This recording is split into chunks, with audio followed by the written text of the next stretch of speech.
Good morning. We'll be starting up here in about 2 minutes.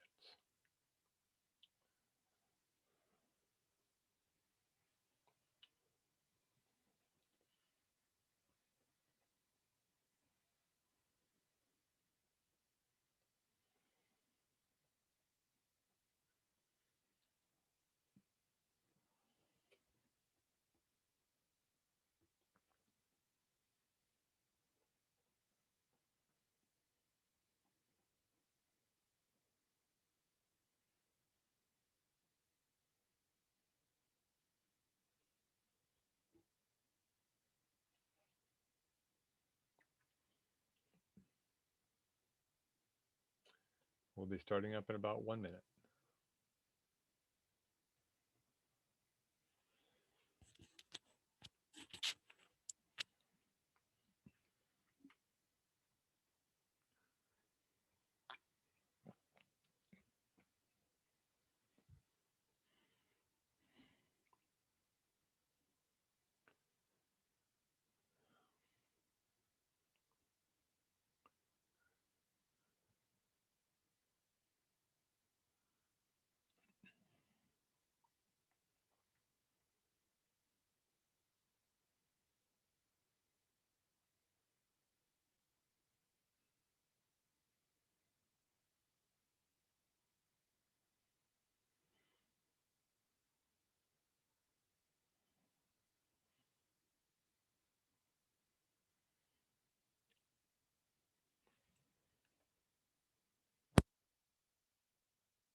Good morning, and welcome to another hot day. Uh, my name is David Orr. I'm the director here at the New York State LTAP Center, Cornell Local Roads Program. Today we're going to be talking about good roads and the fact that there are things make good roads, and we're all responsible for them from beginning to end. And my goal really today is to give you a few ideas, whatever your background is, wherever you're from. We don't have a large number. I didn't expect a large number of you, but that's okay. So we'll start with just a couple of preliminaries, get them out of the way. If you'd like the handout for today, it's in the chat pod. You can open the chat pod up by moving your mouse to the bottom of the screen um, and go from there. Now, otherwise, the chat pod's disabled, and we're not going to have input that way. Your input will be via the Q&A. So just put something into the Q&A, and please do that as we go along. I'd rather have questions as we go than wait. I think actually I will do a different color. I'll do yellow for now. A little easier to see. You can raise your hand. Now, the main thing with raising your hand is I'm going to use that to answer questions. I see someone's got their hand raised. If you have something else, again, please put that in the Q&A. And then just to help me out right now, we're going to do a couple of quick polls. Let me get the poll. First poll is. So the first poll is, what is your primary job function? So are you the highway superintendent? Are you an engineer? Are you other? Highway worker. If you put in other, if you wouldn't mind just throwing in the Q&A so I can just get a sense, are you a board member? Are you a citizen?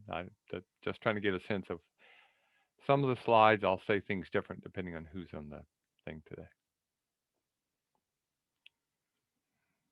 Okay, so we'll end that polling and share it. So about half of you highway superintendents, a couple of engineers, and a few others. And again, if you don't mind, you don't have to, but if you don't mind telling me what your other title is, that could help me as we're talking later on. For those who are engineers, this session will be worth a PDH if you stay for 90%. Just let us know afterwards. The certificate of attendance is what you'll get to start, but if you need to get the entire PDH, just let us know via email. We can send that out to you. Okay, second poll. Watch this magic. All my hands up here. Watch, the second poll is going to launch. See, are you with a village, town, county, city, state? And I see you've got somebody. There's somebody from. I forgot to put Fed in there. So if you're Fed, I apologize. I got a private sector, so we got quite a variety of folks, and we can go ahead and share that. So a few from the state, a few from villages, towns. Okay. And then finally, our last thing, and this is what we've talked about, where you work, but now how long have you worked? Have you been there for less than a year, 1 to 5 years, 5 to 10, 10 to 20, and more than 20 years experience? And again, we can go ahead and share those. Quite a variety. So everything from less than a year all the way up to over 20 years. So cool. That's actually sort of good. And again, please use the Q&A. Put in your answers there. Um, and as I say, I'll be using the hand feature more than anything else to just get to answer some questions. Okay. So we'll stop sharing the results. And we'll go to the next slide. So the question always starts with who is responsible. This is an old photograph of our previous director, Lynn Irwin, pointing at a pothole. Um, we would use it to illustrate, who's responsible for potholes. Obviously, everybody is. Uh, you know, are potholes caused by the highway department because we can't maintain it? Is the elected board because there's not enough money? Is even the public to some extent if they drive in certain ways? The answer, of course, is a little bit of everything. But the real key isn't so much who's responsible. We're all responsible. I already said that. It's who's the public going to blame? If what the public wants, you and I both know that, is they want to be able to get on the road, go where they're going, go there quickly, safely, and they don't want to have a rough road. And rough roads actually cost money. We'll talk about that in the course of our hour. Happiness is being on a smooth roadway. So the public is going to blame all of us. So our goal with all of this, more than anything else, is to uh, try to make roads smoother. Okay. Now, when it comes down to it, part of the problem we've got, one of the challenges we've got in the world of local highways, is that, like a lot of things, we're going to do a lot more than we might expect. It's easy to start with what a highway department is responsible for: signs, snow and ice, and plowing, and maintaining drainage, filling potholes, even cleaning the streets. The street sweepers were out here in Ithaca yesterday doing a little cleaning. All things we're responsible for, but think of all the other activities that your agency does. So in the Q&A, put in there something you do beyond what would be traditional streets or road kind of work, things that are not highway and yet your department does them. Um, Got an example or two for me in the Q&A?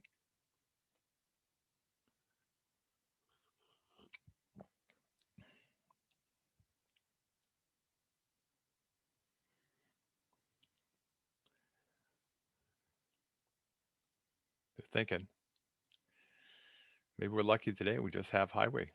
That'd be pretty nice. Brush removal, yeah.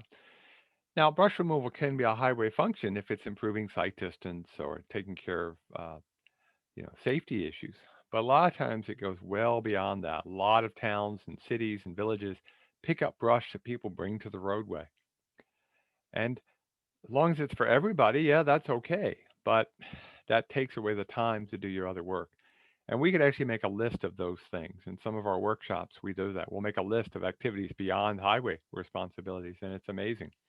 It could be everything from mosquito control to parks and recs to buildings and grounds. And if you're in a DPW, of course, the list gets even longer, but we need to make sure we understand what the focus is.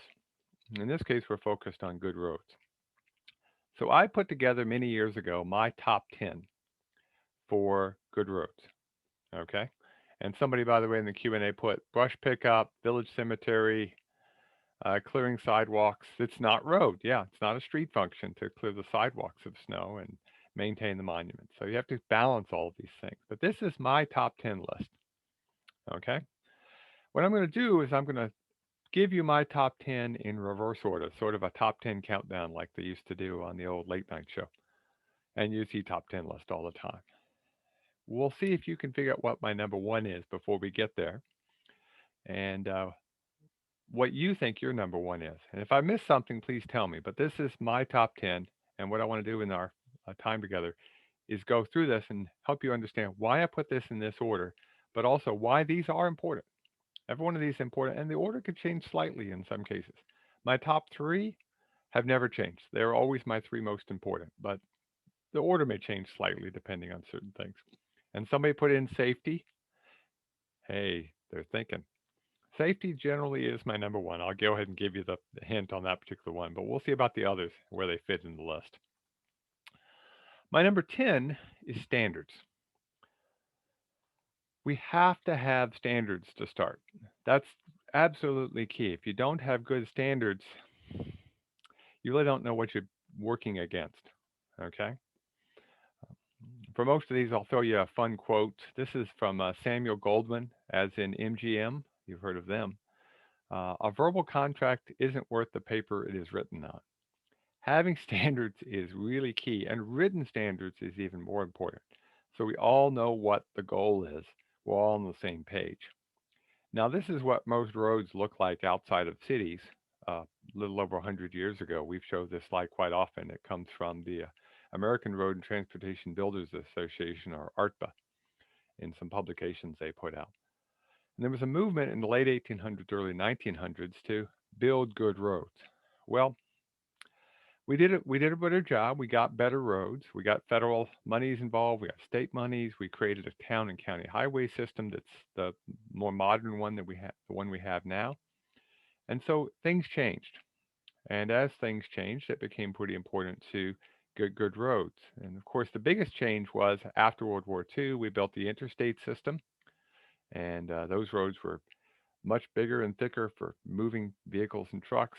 But we still had this local system.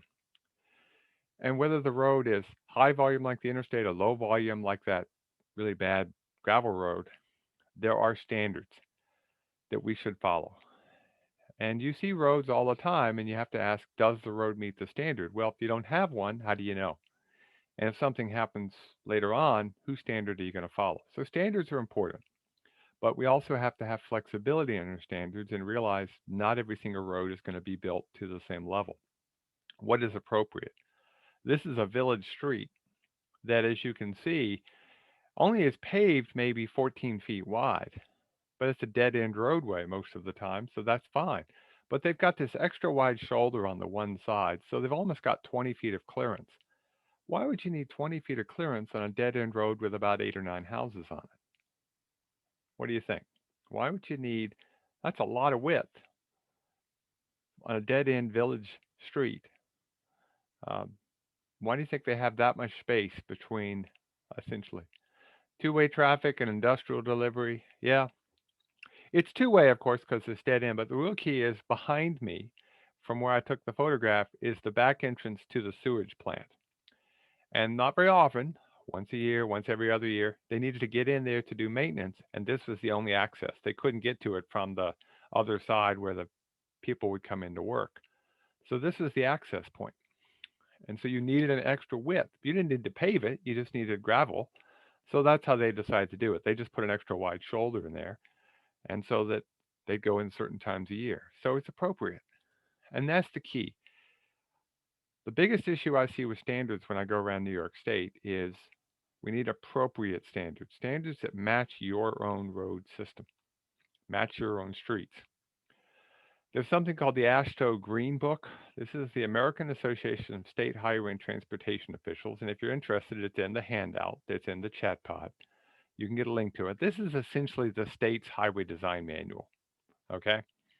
The states made some minor modifications, but they're very similar to each other.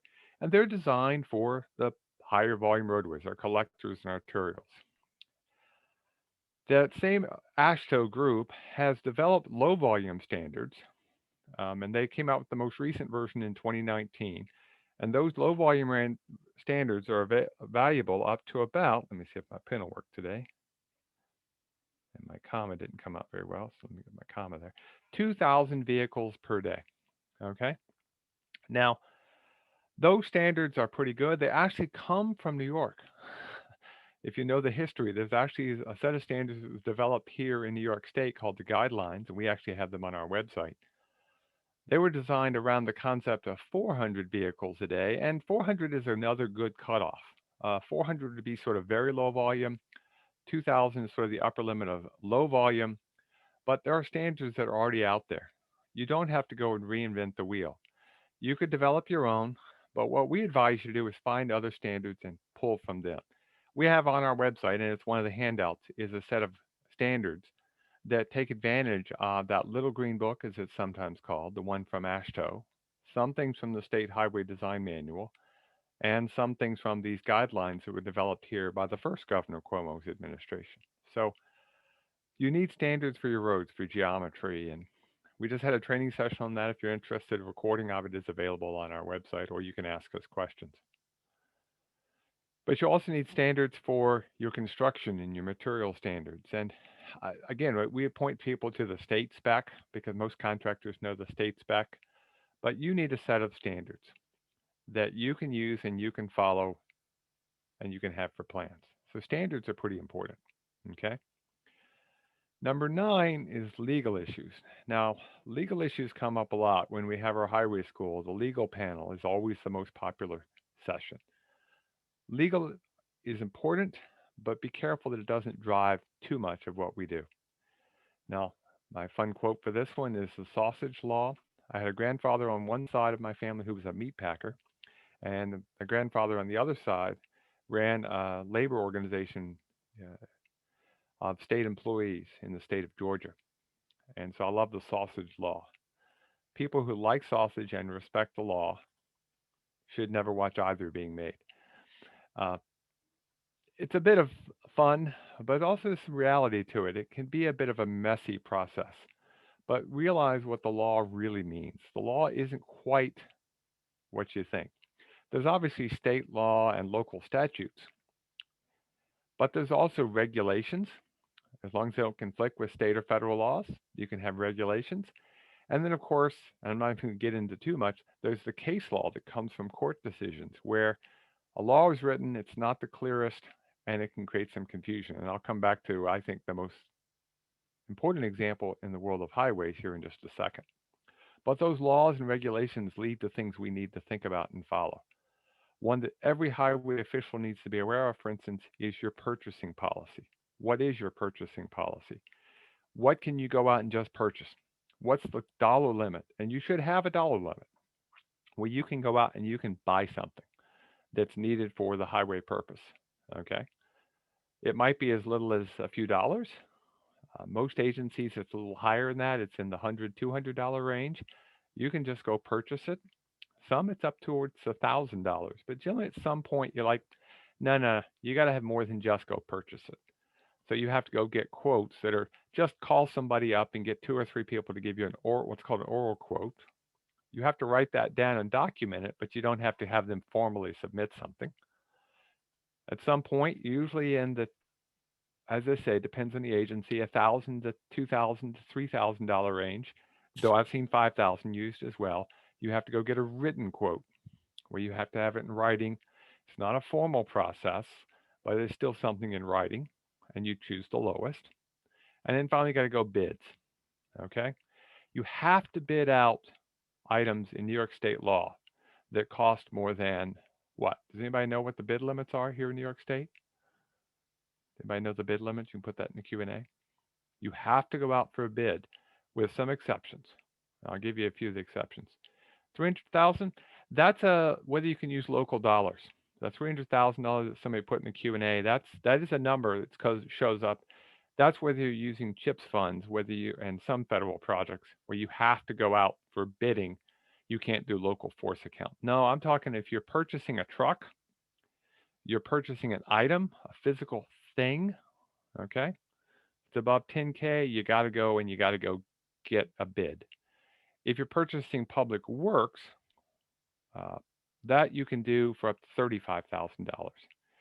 An example of that, for instance, if you wanted to hire a contractor to do a chip seal, if it's going to be more than $35,000 worth of work, you have to go out to bid. Now, the exceptions, the couple that are most critical from a highway standpoint, you can piggyback off somebody else's contract. If it's contiguous or within the same county, it's always been allowed. More recently, we're allowed to piggyback pretty much with anyone, but the local legislature has to pass a proactive act to allow that. You can do certain leases. You can do professional services. There's some exceptions, and you may want to learn that those are. But general rule of thumb is everybody should have a policy defining when you purchase things. Okay? That's a legal issue. This is one that actually goes back to that safety item, but it is still a legal issue too. Kills two birds with one stone, and that's calling 811. Okay? It's real important to know when to call before you dig. Okay? Because we don't want to see something like this. Here in New York State, how soon before you work do you have to call? How soon before you work do you have to call? And by the way, you can do this online too. But you know that number? 1 week? That's the good news is that it's 2 days notice to call 811. Essentially, what the way to think about it actually is it's 2 days between the day you call and the day you dig. So if you called today, today's a Tuesday, you count Wednesday, you count Thursday, you could work Friday. Okay? Now, you don't count weekends and you don't count holidays. So if you called this coming Friday, Monday is the official holiday for the July 4th holiday. So you wouldn't actually be able to dig until Thursday because Friday doesn't count. That's day zero. Holiday Monday, weekend doesn't count. So you'd have to count Tuesday and Wednesday. So it's 2 days between the day you call and the day you actually can start digging. And anytime using powered equipment, you should call 811 on any property, even your own. Okay? And then the last one, just briefly touching on legal issues in our time together, right-of-ways and highway by use. That could be under 189 of the town highway law. It could be 6-626 under village law, streets by prescription, but the concept is the same. The text is the same, but the case law is slightly different. The case law alone is 23 pages. That's the summary. So you really have to know the case law. And it can take time to understand that. Now, we have some stuff in our powers and duties workbook that can help. There's a red book for town superintendents, there's a village equivalent that's out there. But here's a rule of thumb I always tell people when it comes to right of way and highways by use or streets by prescription. What you've used and maintained for 10 years is defining what your right of way is, unless you have a piece of paper, something, a deed that's been filed with the proper clerk. County generally, village or town is a minimum. So in this particular case, the right of way on this particular road by use is the edge of that blacktop and maybe that drain that's over here. But this hedge, it's been there too long, it's outside the right of way. If you're wondering whether something falls in or out of the right of way, think about this. If it's been there more than 6 years, or it would cause a safety issue if you hit it, it's probably outside the right of way. If you let a tree grow up to the point where it's a dangerous object, you probably lost that right of way. Okay, it's a good way to think about it. Number 8, a lot of people want to put this number 1 or close to the top. I actually put it way down the list, number 8. Money is important, but it turns out you don't do the other things we're going to talk about afterwards, money won't help you. And of course, the safest way to double your money is to fold it over once and put it in your pocket. So let's talk about money just a little bit and why that's critical. Now, when it comes to money, just so you're aware of this, keep it in mind that here in New York State, over half the center line mileage is owned by towns. Cities and villages own about 17%, counties 18%, and the state has about 13% of the center line mileage. Now, if you looked at this in vehicle miles traveled, the chart would change completely. Just the state roads alone is over half the mileage, mostly in the interstate system and the main arterials. But it's important to understand this because roads do cost money. I'm not saying money isn't important. It is in the top 10. Now, these data come from the state comptroller. Um, there's a couple of years old right now.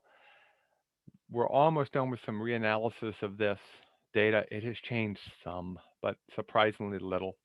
As soon as we get that done, we'll actually be posting it on our website. But if you look at it, cost per mile, towns, it's about $14,000. Again, a little bit higher because of inflation in the last few years. Counties about 35, villages about 31. Large part of that is because you've got curbs and gutters and sidewalks that sort of convolute everything.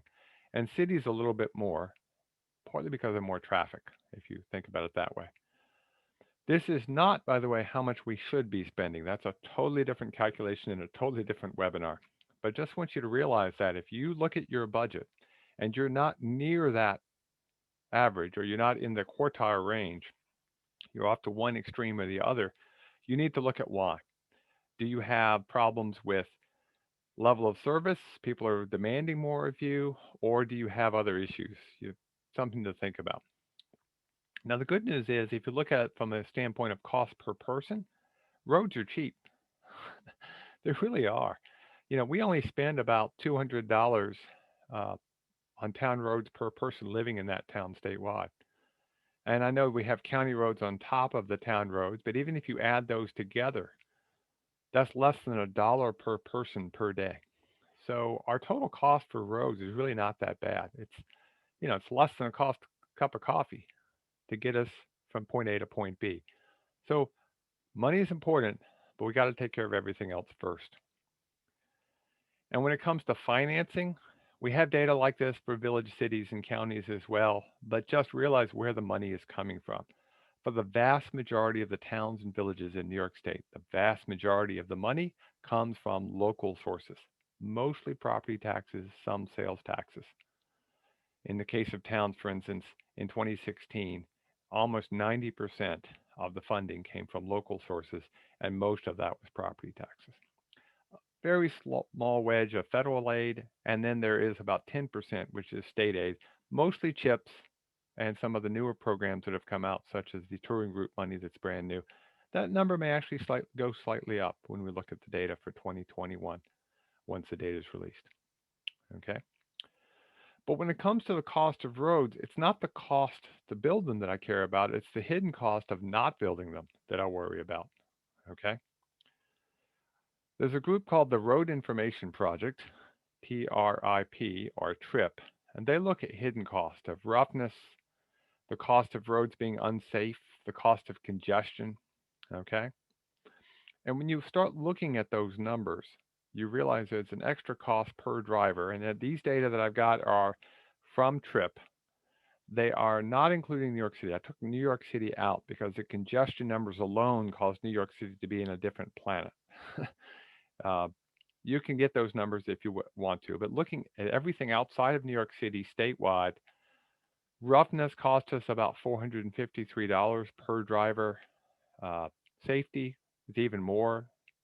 And then congestion, mostly concentrated in the urban areas, yes, but still congestion is about 805. So we're spending, close to $2,000 a year because of these issues that we probably don't need to. Now, how much of that could we get rid of? That's a debate. Again, we could do a whole webinar just on that issue. But as you're managing your system, realize there's hidden cost. Money is important, but let's talk about the other things that really matter. Planning is one that we really think needs to be done more. In preparing for battle, I've always found that plans are useless, but planning is indispensable. This is a guy who knows a little bit about planning and knows a little bit about battle, Dwight Eisenhower. Having a good plan is key, but you've got to be flexible. And if we have learned nothing else in the world of COVID in the last 18 months, you've got to be flexible. Things change, but you have to have a plan to work against. What that really means in the world of roads and streets is having asset management. That means the right treatment at the right place at the right time. And the key here is having a plan, understanding how your assets fail over time. That, they start off pretty good. Almost every road or street starts in very good shape and it slowly deteriorates over time. If designed well, that could be out 20, 30 years. But we want to do our maintenance on it while it's still in good shape and keep the road alive, as opposed to letting it deteriorate to the point where we have to do total reconstruction or rehabilitation. It's cheaper to keep a road in good shape. And what assets do you have to deal with? Well, obviously, like us talk about responsibilities, the assets we've got range from streets and culverts, signs, guide rail, equipment. Just start making a list. And if you just make a list of the equipment you've got, by the time you're done, you'll actually have a pretty good sense of what do you need to have for a plan. And of course, if you're in an urban area, you may have sewers and water lines. And while they may be separate budgets, you have to coordinate all of those activities and you have to have a plan in place. I mean, this is the damage from Hurricane Katrina in New Orleans. And everybody thinks it's a huge storm, Katrina was. Well, actually, in New Orleans, it was only what's called a 50-year event, something that occurs on average once every 50 years, or probably a better way to think about it, has a 2% chance of occurring every single year. So in my lifetime, the city of New Orleans would expect a couple of these size events. We have to plan for those events. And here in New York State, of course, the biggest storm in terms of rainfall ever was Agnes in the western part of the state, where a couple of low fronts came, met up in the southern tier, and decided to stay for vacation. It's a beautiful vacation area, but for rainstorms to stay for 2 weeks, pretty bad. This is the Mount Morris Dam in the Letchworth State Park area, and as you can see, it's backed up quite a bit, all the way up to the upper falls. Uh, the dam saved a lot of money, protected most of Rochester, but even then there was a lot of damage. So you have to plan for these long and big events, and those are getting more common. And of course, you got to plan for snow and ice. Do you deal with the average storm? Do you deal with the worst year? And what's acceptable for your snow and ice control? So the one thing I would tell you to make sure you've done, I hope everybody does it if you're in the world of highways, and how you do it doesn't matter, but keep a diary. Keep a log of what you do each day. It could be as simple as a single piece of paper. It could be something where you just have a daily list of what you've gotten done. Do something and try to stay on top of the paperwork. Am I good at it? I'm okay at it. I'm pretty good at keeping a list of what I do. I've got a very good long list. The better I keep that up, the better off I usually am. The better off you're going to stay ahead of the game. I know paperwork becomes more and more of a challenge for all of us, but do your best to keep up. What you don't want to do is like our friends here. This is a picture from Great Britain. You want to plan the process all the way from beginning to end. They were putting in security bollards so nobody could park a van filled with something dangerous next to the building. Um, as you can see, they use quickset cement. Sets up nice and hard in about 30 minutes. So by the time they got their van cleaned up, they had to go get a jackhammer to jackhammer out a couple of the security bollards so they could get their van back out. So think the process all the way through. We always recommend to people write everything down from beginning to end before you start the process. Have a plan. Okay? Now we're going to talk about construction. That means constructing our roads and our streets and our water and our sewer. But the quote you want to be careful of is this one. We do it nice because we do it twice. That should not be your motto. We can do better than that. And when it comes to roads, roads are essentially a big flexible items. And so it becomes pretty important that we get them right. Now, here's a video that was shot by the U.S. Forest Service for some testing they did. And watch the two green dots. And you can see how that road actually breaks down over time. Okay? You can see how it bends every time the truck goes by. Now, we don't want our roads to do this. They did in this case, it was a design process. But the concept is the same, whether it's your street or your road, they bend under the weight of traffic. And we don't want them to bend too much. In this case, it only took 81 passes for that road to look like that. That would not be good. We need to build the roads to handle the loads. And why do we build pavements? Well, just for that purpose. We don't want to have the subgrade failing on us. And when we put that pavement on top, it's like our paperclip analogy. Bend it up and down until the paperclip breaks. And we have to know what the loads are. So build it properly, but also understand what the loads are. The loads could just be cars, don't do much, but they could be heavy loads. It could be a windmill farm, it could be fracking, it could be the Walmart coming in, it could just be industry. And of course, your snowplows. So as you're thinking about building, build it right, but know what you're building to. How long do you want that road to last?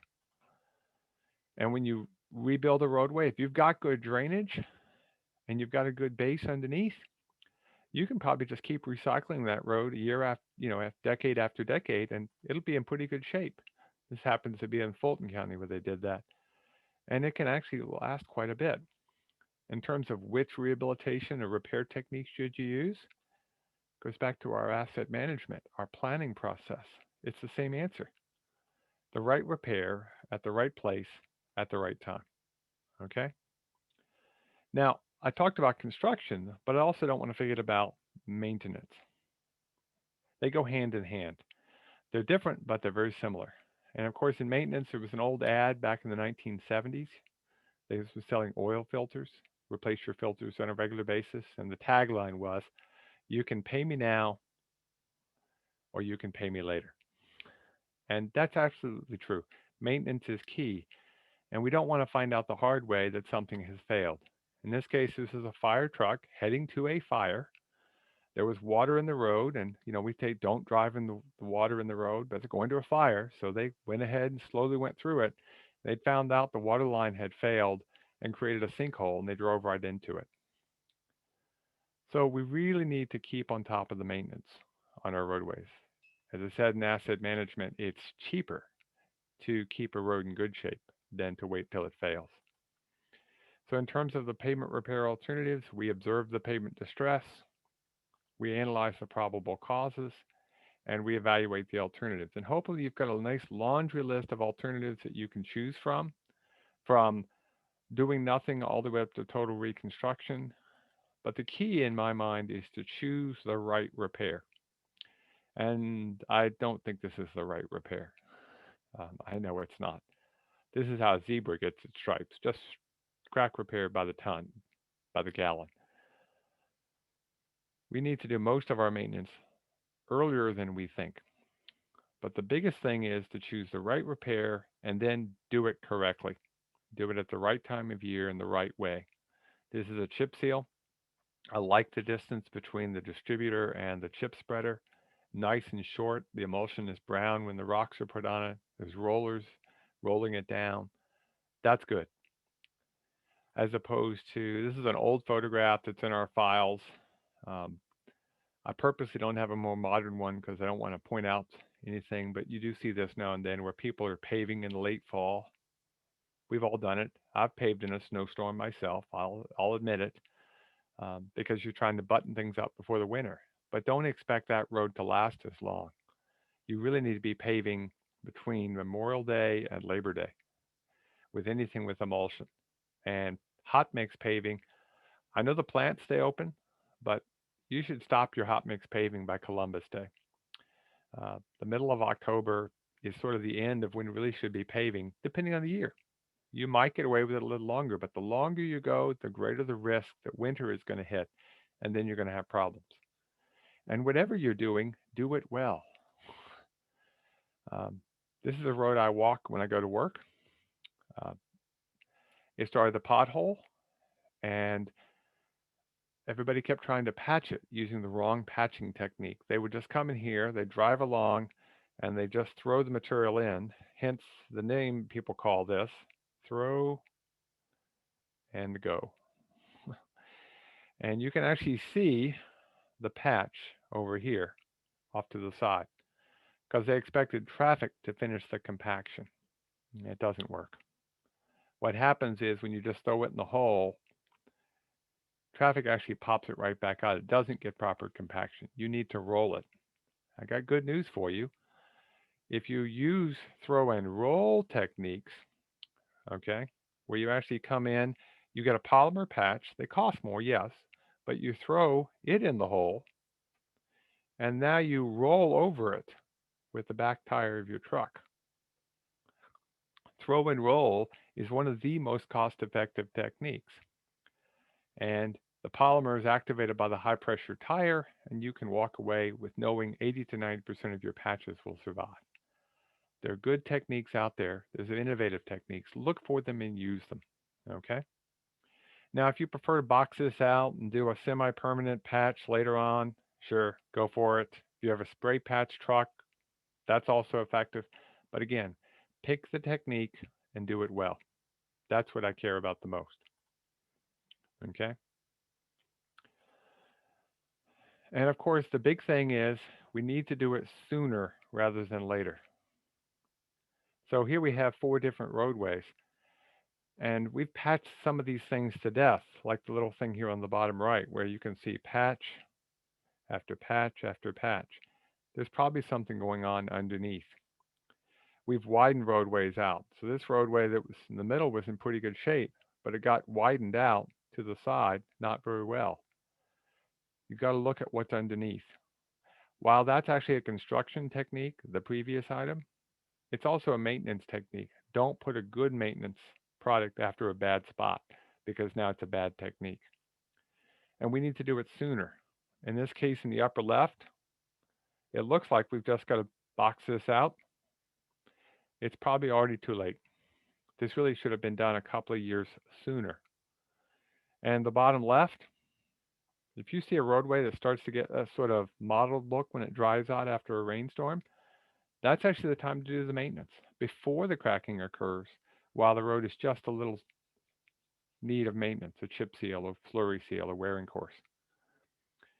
And for those of you who have water and sewer and things underneath, do you have a cyclic plan to fix them? Because sometimes we don't know about the problems until it's too late. So have a plan, construct it well, and have a maintenance program and follow it. Okay? I'm getting close now. We got our top 4, okay, in our last 20 minutes here. So let's go to our top 4. Number 4 is training. Now, we're a training organization at the LTAP Center. Down here at Cornell, we've been around since the 50s as a program, but we have records and items going back even further than that. Our previous director liked to say, how do you know what you don't know if you don't know you don't know it? I'm glad you're here. I wish we had more folks on the session today, but the 14 of you are here. Great. Bring your friends next time.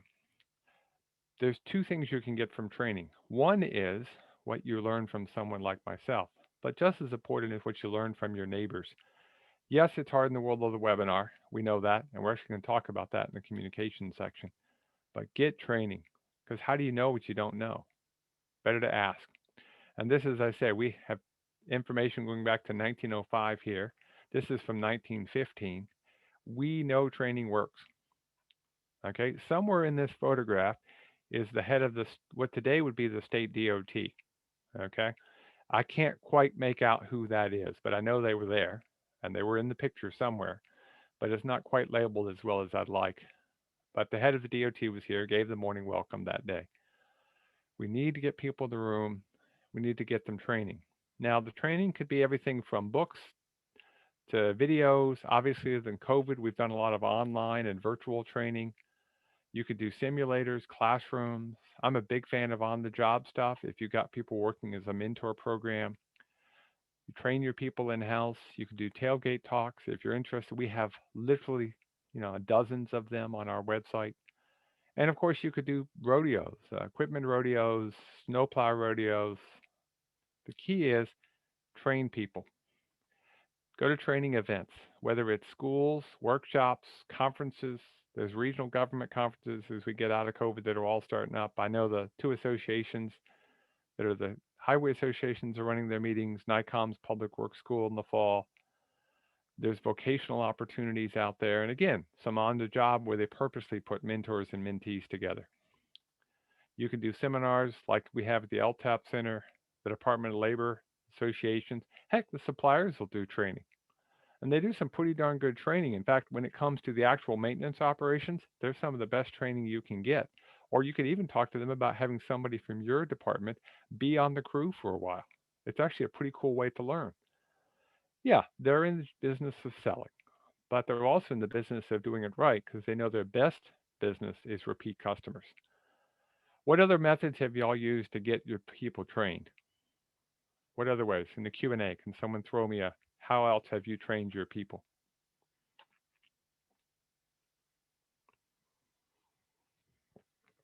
What else have y'all done?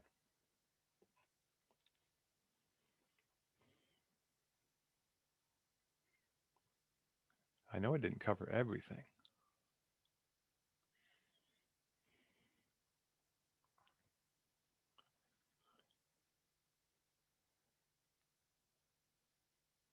Well, think about it.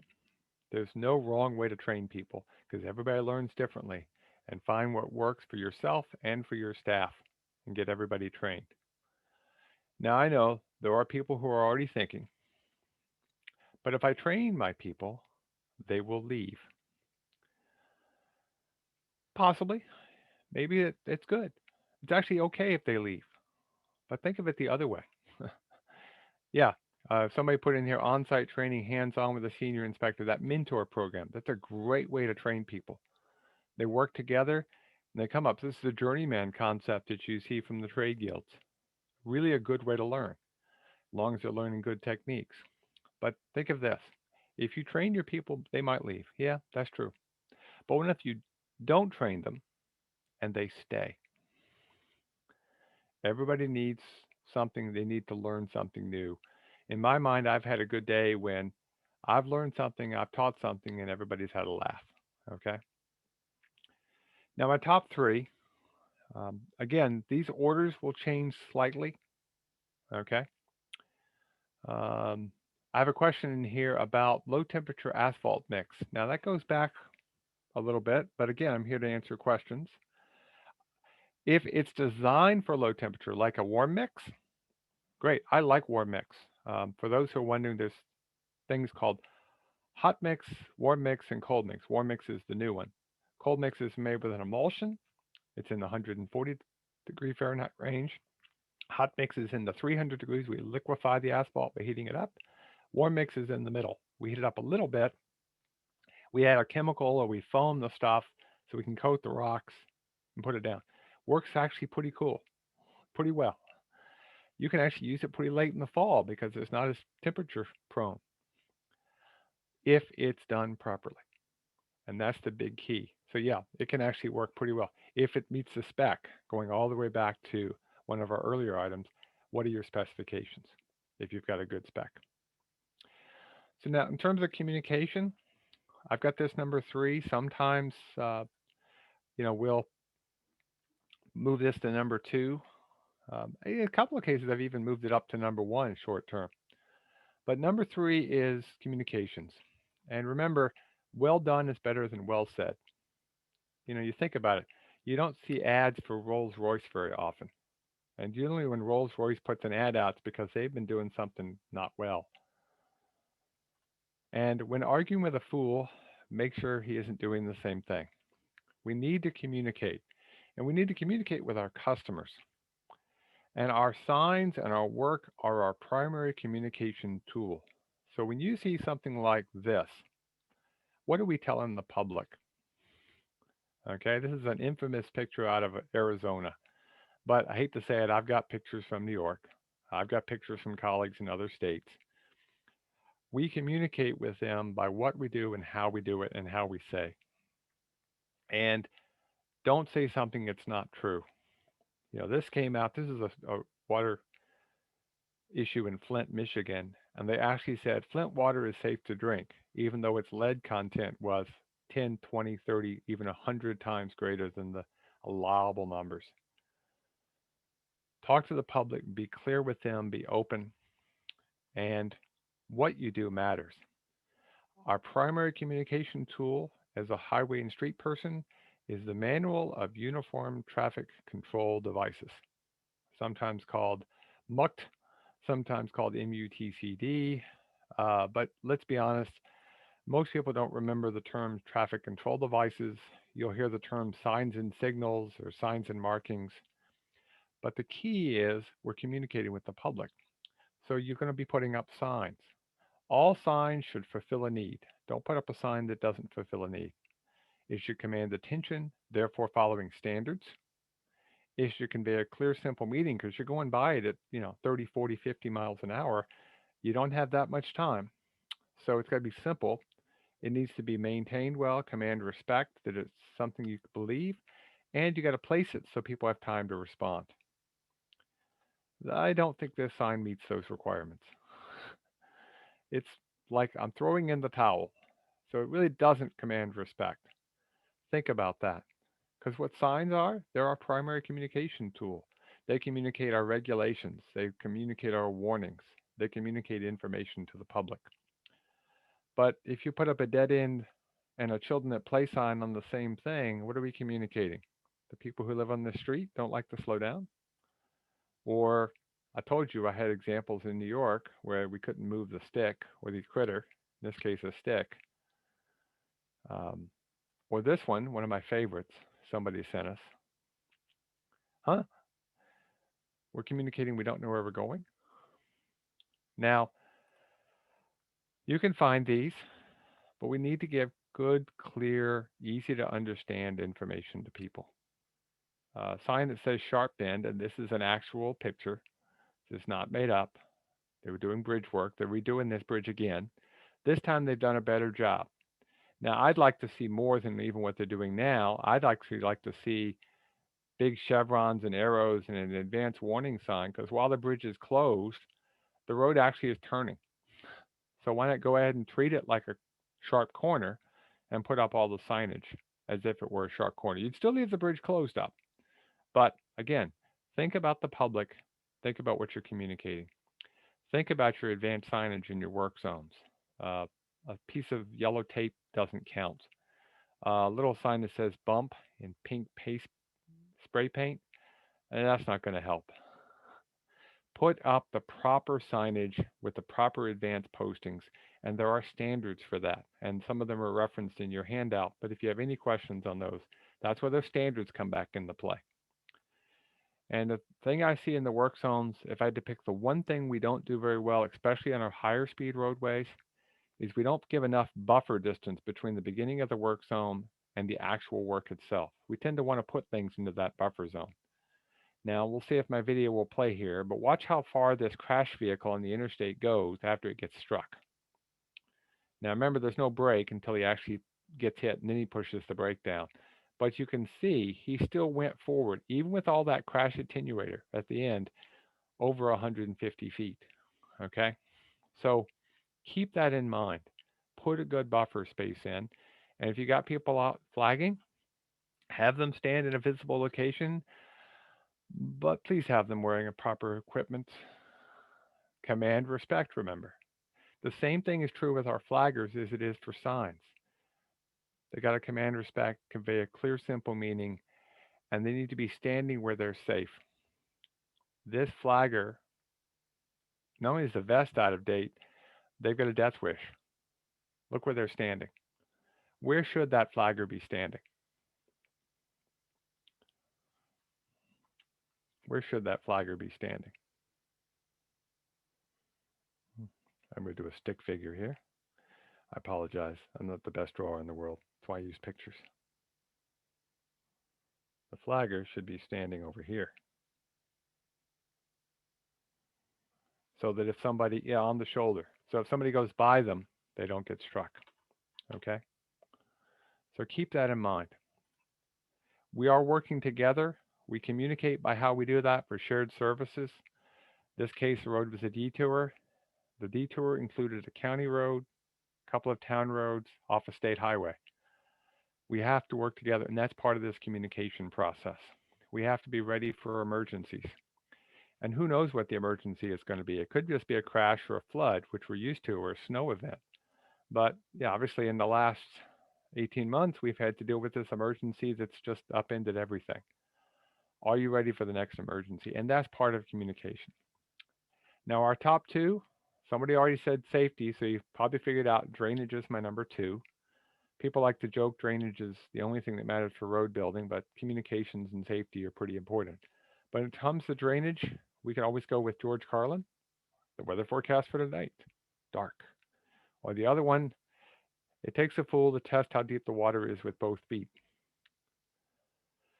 Now, generally, when we think of drainage, most of us think of drainage, we think of this flooding, and culverts too small, and bridges washing out, and roads disappearing. And we got to go out and we got to inspect our culverts and our drainage. And I agree with that.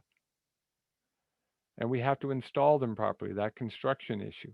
Yes, that's part of drainage, but it's a very small part of drainage. Drainage also includes the gravel that's underneath, the subsurface water that gets into our roadway. And it goes back to the idea of the maintenance and construction and what is your plan. Don't do good work on a bad site. Okay? The one in the lower left corner, they overlaid it the day after I took the photograph. It's not a good candidate. And the problem is drainage. It's the quality underneath. Look for that. If you've got a water problem, like in the center upper photograph, you're going to have to reconstruct it. And then you got to plan for that and economically fix it. So you need to think about the drainage. And drainage starts with what we build the roadway out of, the gravel we use. In this case, this had been a gravel road for many years. And if you've got a road that's chip sealed or paved and it breaks up every spring, check what's underneath. I bet your gravel's a little dirty. Too much silt, too much clay. And if that's true, you can pave it till the cows come home. It's not going to help. And at $100,000 per inch per mile on average in New York State, that's a lot of money to be putting asphalt on something that isn't going to hold up. And of course, we need to make sure our ditches are in good shape and not too deep from a safety standpoint, our last item, but also from an erosion standpoint.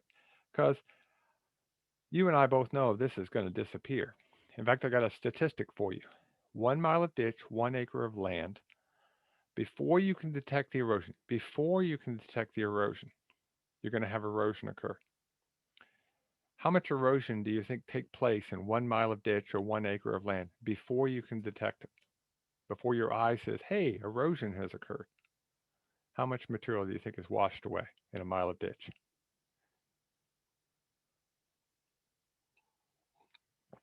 In the Q&A, see if somebody can tell me how much material. 6 inches? Not quite that. Turns out in a mile of ditch before you can detect it, it's actually only the thickness somewhere between a dime and a nickel, about a penny of thickness, which doesn't sound like much until you do the math and you realize that in 1 mile of ditch, that is 30 tons of material. And of course, by the time you see this, it's a lot more than 30 tons per mile.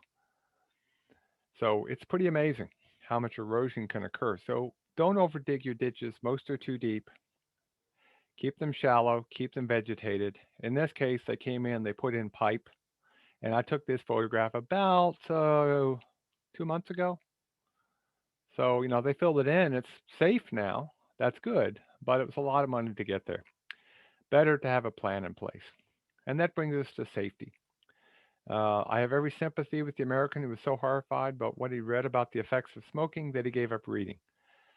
Safety isn't a hide our head in the sand. We have to be proactive with safety. Okay? We don't want fixed objects along the roadway because that leads to crashes. Now, you'll hear the term crash versus accident. Most of us older than a certain age, we think of them as accidents, but little ones have accidents, vehicles have crashes. And crashes come down to how probable are they, what's the severity of them, and is there exposure. Probability means how likely is it going to happen. Concentrate your efforts where there's higher probability. Severity, how dangerous is it? Concentrate your efforts where there's more severe crashes. Like here, if they'd not been lucky and flipped around the culvert, they wouldn't have had a good day. And then finally, exposure, which is a fancy way of saying traffic. Too much, even the one on the right looks more dangerous. Its traffic volume is less than 50 vehicles a day. The one on the left, 5,000 plus. It's still dangerous, so you may want to put your money and your efforts there. But look for the little wins, the low-hanging fruit. Here it looks like I should go off to, if I lose control, I should go off to the left into the grass. But if you look carefully, you can see there's tree stumps there. If you cut down a tree, that's good. Trees are the most commonly struck item, but cut them flush. You don't want anything exposed above the earth because it could snag a vehicle. Look at the inside of your corners and repair the drop-offs or use the safety edge on your paving. Think about safety. I like guide rail, but guide rail is one of the last things we want to do because it still has some safety issues with it. It's still going to deflect. And so you want to put it up right. And if something's in the deflection distance, like that tree on the right, it's not going to do any good. And of course, personally yourself, there's things you can and should do. For instance, put down that cell phone. That cell phone is 5 seconds of extra time that you're going to lose. And if you're traveling 30 miles an hour, that's almost 45 feet per second. You just take the speed times 1.5 and you get pretty close. So even at 30 miles an hour, that's 45 feet per second. At 60 miles an hour, that's 90 feet per second. And if you're texting, you've added 5 seconds. You've just driven the length of a football field, and it could lead to a fatality. So put the cell phone down, wear the safety equipment, okay? Put on the safety vest. How many workers did you see? Did you see there are actually 5 workers there? 2 of them aren't wearing a vest. Put the safety vest on. It does help keep us alive. Safety is the single shining thing we need to think about. This is a winner of not safe. This is a good picture with the one we started with of not to do. Okay? So keep in mind the top 10. This is mine. It doesn't have to be yours. It could go from road standards up to safety. But my big key in all of this is at the end of the day, we want to walk home and we want to have good roads. Now, we're in with a little humor and a couple of questions. We want to make sure we have good attitude. We don't want to have motorists yelling at us about memorizing their location. So have a good day. Okay, so some closing thoughts. Remember the user's cost, those wasted funds. Keep them in mind as we're deciding what to do. Think about when you're doing work, are you saving money? Are you improving service? I hope you're thinking about improving service. That should be our first goal. We should think long term, but be flexible. This is a wooden street made with wooden blocks. Sounded like a great idea at the time, but things change. You know, everybody talks about their smartphones, but the smartphone's not even 15 years old. So think about innovations. Look for innovations. There's something called Everyday Counts from the Federal Highway Administration. Some pretty cool ideas like GRS bridges. But also don't forget the past. This is the back end of a asphalt-bound macadam train. Looks an awful lot like a chip seal. And of course, do it right the first time. Now, with that, some very quick questions, and I'll let you go. These are the ones we need for PDHs, but also just to hopefully remember some of these things. What's the maximum daily traffic when using the AASHTO low volume road standards? Hopefully everybody remembers the answer is now changed to 2,000. Okay? It used to be 400, now it's 2,000. Okay? What storm year was Katrina in New Orleans? 25, 50, 100, or 500? Everybody thinks it's a huge storm. Katrina? Only a 50-year event. It's going to occur actually on average once every 50 years. But that really means every year it's a 2% chance. Okay? It was actually only a 50-year event. One full-loaded 10-wheel dump truck does as much damage as, I don't think I covered this one as I was going through it, but this is something you might want to keep in your mind. A fully loaded dump truck does as much damage on one pass as about 5,000 cars. Yeah, C, very good. Okay? I think I got 2 more. Yeah, I got 2 more. When my computer decides to wake up. What is not a good patching technique? Throw and go, semi-permanent, throw and roll, or spray patch? Please don't do throw and go. Just don't throw it in the hole and think traffic is going to compact it. It's not going to work. Okay? And who is welcome at our events? Municipal employees, consultants, state employees, everyone. Hope everybody knows we don't care. We want everybody in the room.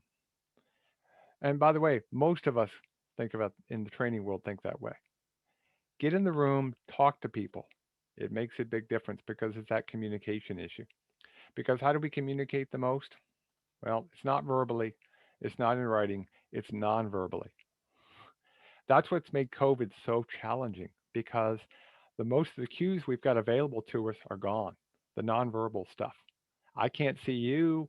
You really can only see a little picture of me and yet we communicate mostly non-verbally. So think about things like this. Remember things like ditching, how much material is eroded, 30 tons before you can even detect it. And then, of course, at 60 miles an hour, how fast are you moving per second? Take the number, multiply it by about 1.5. If you, those who care, by the way, the multiplier is 1.47. I can remember 1.5. So it's 90 feet per second. And of course, at 90 feet per second, cell phone adds 5 seconds if you're trying to text. That's 450 feet actually in 5 seconds. Okay? You just went past the football field into the stands. Could be a bad day. With that, I stole 4 minutes of your day. Um, but I want to thank you. Hopefully, you picked up one thing. If you pick up one thing, take it home and use it. Whether it means I'm always going to wear my vest, I'm going to look at the base end of my gravel, or I'm going to start putting that cell phone down. I've had a great day. Hopefully, you got something out of this. Um, everybody, have yourself a great day. Stay cool this afternoon. Stay hydrated if you're outside. And again, my goal is to help you. And if we can help each other, we're all in better shape. Take care, be nice, and be kind.